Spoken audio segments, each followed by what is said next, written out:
শাস্ত্রের প্রমাণ, শাস্ত্র প্রমাণ। গুরু রূপে কৃষ্ণ কৃপা করেন ভক্তগণে। কৃষ্ণ যে কৃপাময়, সে যে কৃপা করুଛନ୍ତି, ସେ ଗୁରୁ ରୂପରେ କୃଷ୍ଣ କୃପା କରୁଛନ୍ତି। ଯାହା ଆମର ଗୁରୁବାଷ୍ଟକର ପ୍ରଥମ ଶ୍ଲୋକରେ ଆମେ ପଢୁଛେ, ସଂସାର ଦାବା ନଳନୀଳ ଲୋକ ପ୍ରାଣାୟ କାରୁଣ୍ୟ ଘନାଙ୍ଗନସ୍ତମ୍ ପ୍ରାପ୍ତସ୍ୟ କଲ୍ୟାଣ ଗୁଣାର୍ଣ୍ଣବସ୍ୟ ବନ୍ଦେ ଗୁରୁଶ୍ରୀ ଚରଣାରବିନ୍ଦମ୍। এই প্রথম শ্লোক আমি পাঠ করছি। প্রথম শ্লোক, সে গুরু পাদ পদ্মଙ୍କୁ আমি বন্দনা କରୁଛେ, ଯେ କି ସେ କୃପାର ଅର୍ଣ୍ଣବ ସାଗରଟାକୁ ଧରିକିରି ଏଠିକି ଓହ୍ଲେଇକିରି ଆସିଛନ୍ତି। କୃପା ସିନ୍ଧୁ, କୃପାର ସାଗର ଯେ ଭଗବାନ, ସେ ସାଗରଟାକୁ ଦେଇଛନ୍ତି ତାଙ୍କର ଅତି ପ୍ରିୟ ଏ ଗୁରୁଦେବଙ୍କୁ, ମୁକୁନ୍ଦ ପ୍ରେଷ୍ଠ ଅତି ପ୍ରିୟ ତାଙ୍କର ସାକ୍ଷାତ ଧରିତ୍ରୀ ସମସ୍ତ ଶାସ୍ତ୍ରୀ ତାଙ୍କ ହାତରେ ଦେଇକିରି ପଠେଇଛନ୍ତି, ଯା ବିତରଣ କର ଏଠି। ତୁମେ ଯଦି କୃଷ୍ଣଙ୍କ ପାଖରେ ପହଞ୍ଚିବ, କୃପା ସିନ୍ଧୁ ମତେ ଟିକେ କୃପା କରନ୍ତୁ, ଏଡେ ମୂର୍ଖଟା ନା କି? କୃପା ସାଗର ତ ମୋ ପାଖରେ ଆଉ ନାହିଁ, ମୁଁ ତ ଦେଇକିରି ପଠେଇ ଦେଇଛି, ସେ ବାଣ୍ଟୁଛନ୍ତି, ସେଠି ନ ନେଇକି ସେଠିକି ନ ଯାଇ ମୋ ପାଖରେ ଆସିଲା।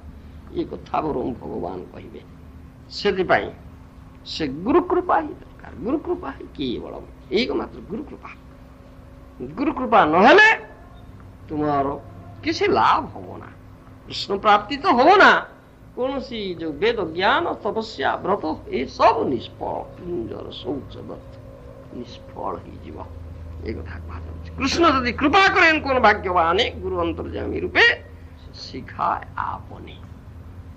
এই কথা জমবেশ ব্রুতে তিন লভ্যস্ত শীষ আত্মা বিব্রুন্তি তনুস্বা নামাত্মা প্রবচনে লভ্য ন মেধয়া না বহুনা শ্রুতেন জমবেশ ব্রুতে তিন লভ্যস্ত শীষ আত্মা বিব্রুন্তি তনুস্বা।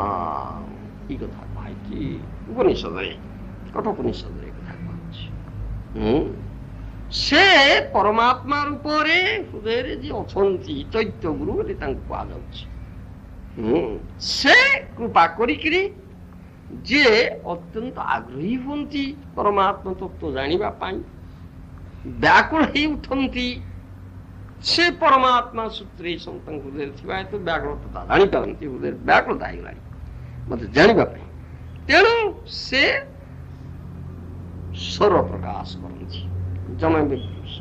ତେଣ ଲଭ୍ୟସ୍ତ ସେଇ ଆତ୍ମା ବିବୃନ୍ତି ତନୁ ସ୍ୱାଙ୍ଗ ଚୈତ୍ୟ ବପୁଷା। ସେ ଚୈତ୍ୟ ଗୁରୁ ସେ ବପୁ ଦେହ ଧାରଣ କରିକିରି ଉପସ୍ଥିତ ହୁଅନ୍ତି, କାରଣ ସେ ତାଙ୍କ କଥା କହିବେ, ଭଗବାନ ତାଙ୍କର କଥା କହିବେ। ତା ନହେଲେ ଆଉ କିଏ କହିବ? ତାଙ୍କ କଥା କିଏ ବୁଝିବ? ତାଙ୍କୁ କିଏ ଜାଣିବ? କିଏ ଜାଣିବ? শাস্ত্র গুরু আত্মা রূপে আপনাকে জানান, কৃষ্ণ মোর প্রভু ত্রাতা জীবের হয় জ্ঞান। ভগবান করুণাময় নিজকে এই প্রকারে জଣାଉଛନ୍ତି, ଶାସ୍ତ୍ର ଜରିଆରେ ଜଣାଉଛନ୍ତି। ଆଉ ଶାସ୍ତ୍ରରେ କଣ କୁହାଯାଉଛି ସେଇ ତତ୍ତ୍ୱରେ ବୁଝିବାକୁ ପଡିବ। ତେଣୁ ତତ୍ତ୍ୱ ଆଚାର୍ଯ୍ୟ ରୂପରେ, ଗୁରୁ ରୂପରେ ମଧ୍ୟ ସେ ପ୍ରକଟିତ ହଉଛନ୍ତି। ସେ ଗୁରୁ ଉପରେ ପ୍ରକଟିତ ହେଇକରି ନିଜ କଥା ଯାହା କୁହାଯାଉଛି, ସେବକ ଭଗବାନ ଆଶ୍ରୟ ବିଗ୍ରହ ଭଗବାନ ରୂପରେ ପ୍ରକାଶିତ ହେଇ ବଦ୍ଧ ଜୀବକୁ ଜ୍ଞାନ ତତ୍ତ୍ୱ ଉପଦେଶ ପ୍ରଦାନ କରି କୃପା କରୁଛନ୍ତି, ଜଣାଉଛନ୍ତି। ତା ନହେଲେ କୃଷ୍ଣ ମୋର ପ୍ରଭୁ ତ୍ରାତା ବଦ୍ଧ ଜୀବର ଜ୍ଞାନ ହେଇ ପାରିବ ନା, ଏଇ କଥା କୁହାଯାଉଛି। ତେଣୁ ଏ ଗୁରୁ ତତ୍ତ୍ୱ ସମ୍ବନ୍ଧରେ ଆମର ଏପରି ବହୁ କଥା ଅଛି। ସେଥିପାଇଁ ଏକ କଥା ଆମକୁ ଜାଣିବା ପାଇଁ ପଡେ। ଗୁରୁ ନ ସସ୍ୟାତ୍ ସ୍ୱଜନ ନ ସସ୍ୟାତ୍ ପିତା ନ ସସ୍ୟାତ୍ ଜନନୀ ନ ସାସ୍ୟାତ୍ ଦୈବଂ ନ ତସ୍ୟାନ୍ ପତିଶ୍ଚ ସସ୍ୟାତ୍ ନ ମୋଚେଦ୍ ସମୁପେତ ମୃତ୍ୟୁ। এই পঞ্চম স্কন্ধ ভাগবତରେ କୁହାଯାଇଛି। ଭକ୍ତି ପଥର ଉପଦେଶ ଦ୍ୱାରା ଯେ ସମୁପସ୍ଥିତ ମୃତ୍ୟୁ ରୂପ ସଂସାର ରୂପକୁ ମୋଚନ କରି ନ ପାରନ୍ତି, ସେ ଗୁରୁ ଗୁରୁ ନୁହନ୍ତି।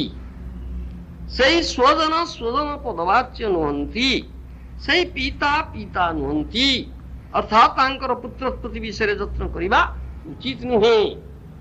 ସେଇ ଜନନୀ ଜନନୀ ନୁହନ୍ତି, ଅର୍ଥାତ୍ ସେଇ ଜନନୀର ଗର୍ଭ ଧାରଣ କରିବା କର୍ତ୍ତବ୍ୟ ନୁହେଁ। ସେଇ ଦେବତା ଦେବତା ନୁହନ୍ତି, ଅର୍ଥାତ୍ ଯେଉଁ ସକଳ ଦେବତା ଜୀବଙ୍କର ସଂସାର ମୋଚନରେ ଅସମର୍ଥ ସେମାନଙ୍କର ମାନ ନିକଟରୁ ପୂଜା ଗ୍ରହଣ କରିବା ଉଚିତ ନୁହେଁ। ପୁନଶ୍ଚ ସେଇ ପତି ପତି ନୁହନ୍ତି, ଅର୍ଥାତ୍ ତାହାଙ୍କର ପାଣି ଗ୍ରହଣ କରିବା ମଧ୍ୟ ଉଚିତ ନୁହେଁ। ଏସବୁ କଥା ଅଛି। ସେଇ ସେ ପର